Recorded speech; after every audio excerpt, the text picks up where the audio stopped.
Ang susunod na programa ay rated G. Ito ay pwede sa lahat ng manonood.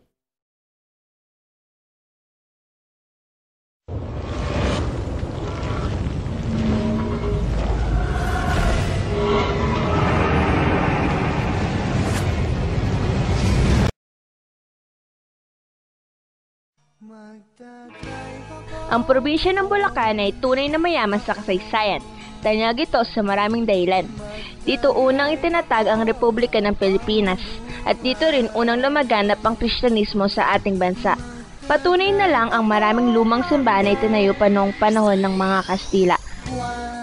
Halina't samahan niyo kami sa aming paglalakbay sa 7 destinasyon at ating tuklasin ang makulay na kasaysayan ng arkitektura dito. Gusto ko matutong Nagpasya kami magsimula sa pinakamalayang simbahan sa lalawigan ng Bulacan. Halos mahigit 4 na oras din ang binayahe namin upang marating ang parokya ng San Miguel Arcangel. Matatagpuan ito sa Calle Libertad Poblacion sa may bayan ng San Miguel de Mayumo. Itinayo ito noong 1848 ni Padre Juan Tombo at tinapos naman ni Padre Francisco Ariola noong 1869. Hango ang struktura nito mula sa disenyo ng late Renaissance. Naiiba ito sapagkat ang kampanilya nito ay kasama na sa harapan, di tulad ng ibang simbahan na nasa gilid ang kampanilya.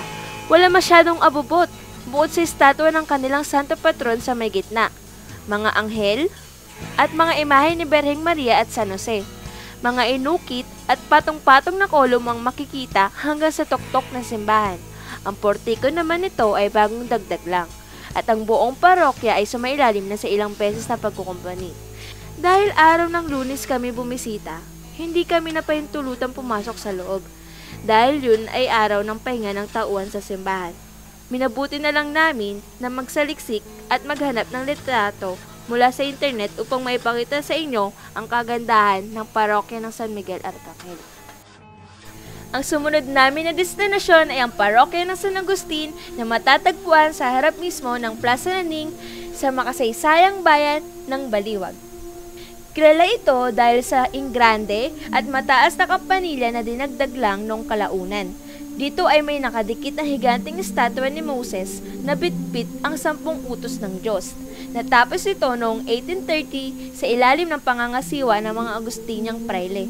Ngunit sa kasamaang palad ay nasira ng isang malakas na lindol noong 1880. Ang estilo ng harap nito ay sinasabing barok.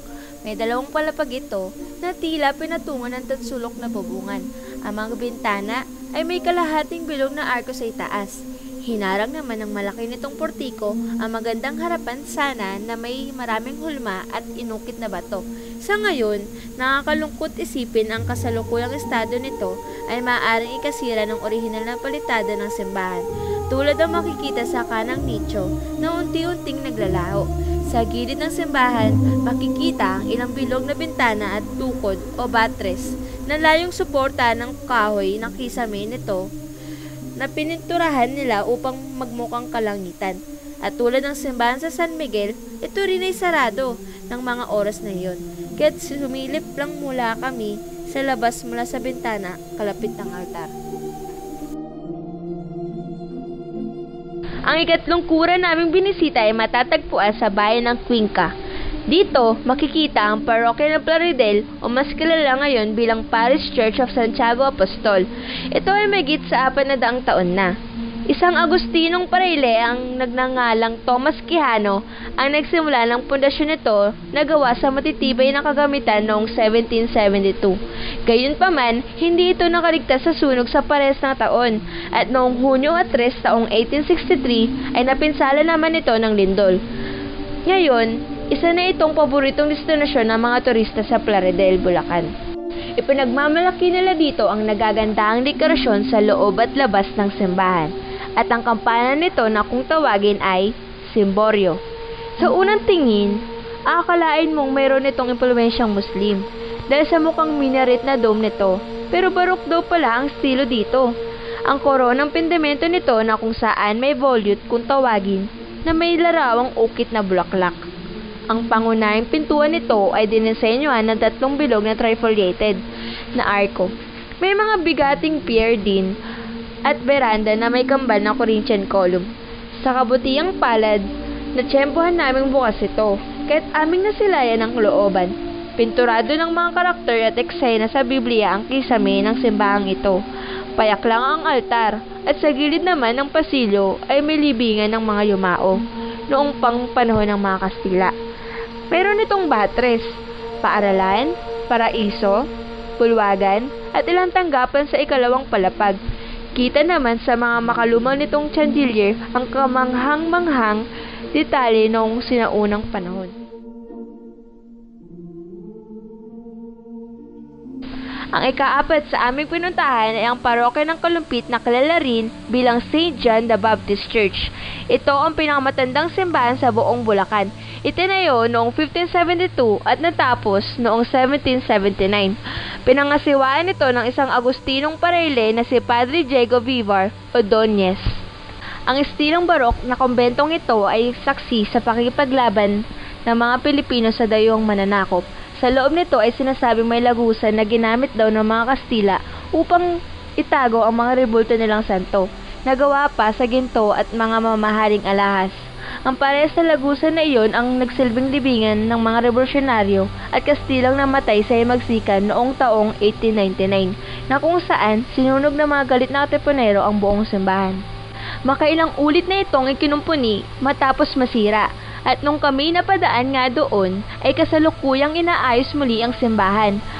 Ang harapan nito ay simple lang, na may Corinthian columns, na tila dala-dala ang buong pendimento.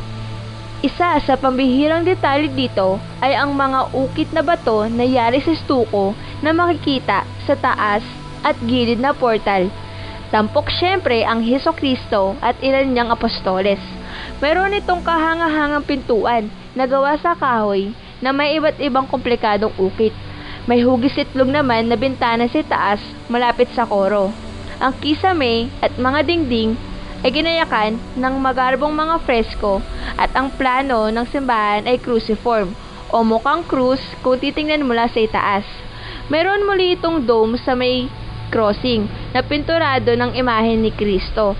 Ang mga detalye sa altar, apsis at Lady Chapel ay gayak na gayak ng marikit na hulmang ginto. Clerestory at stained glass windows naman ang nagbibigay liwanag sa loob ng simbahan na ito. Pulang mga bricks ang ginamit sa orihinal nitong forma na nagbibigay paalala sa atin na 441 gulang na pala ito. Sarado naman nung aming nadaanan ang San Isidro Labrador Church, na isa sa mga makasaysayang parokya sa lalawigan ng Bulacan. Ang bayan ng Pulilan ay minsan nang tinawag na San Isidro. Ang santong patron ng mga magsasaka doon ay si San Isidro Labrador. Kaya mula sa net, ang mga larawang inyong nakikita ngayon.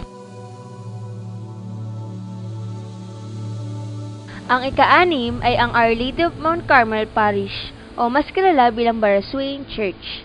Ito ay makikita sa lungsod ng Malolos. Ito na ata ang pinakatanyag na simbahan ng bansa kung saan tinatag ang unang republika ng Pilipinas.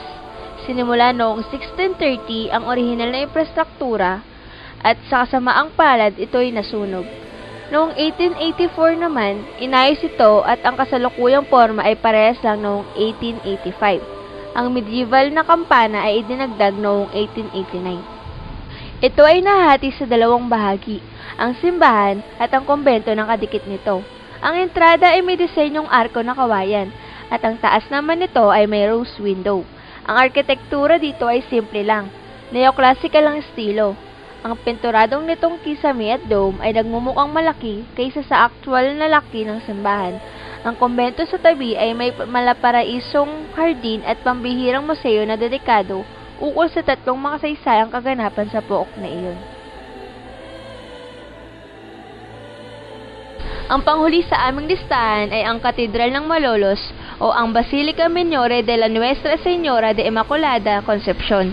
Ito ay sinimula noong 1591, gawa sa simpleng kagamitan noong 1819.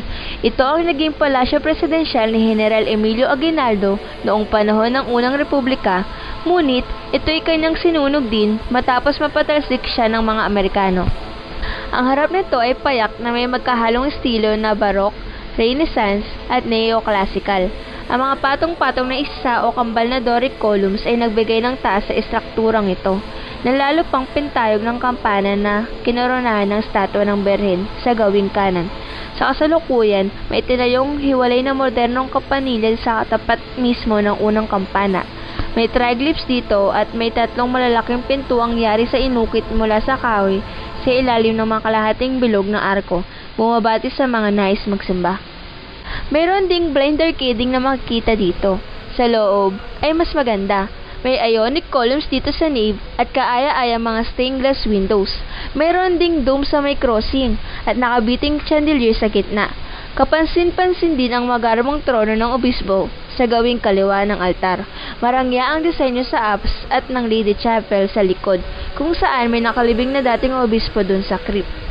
Meron ditong pulpito kung saan noon doon nagsasermon ang pari upang marinig siya ng lahat sa loob ng simbahan. Lahat ng mga ornament ay pintado na ginto maski sa mga dingding.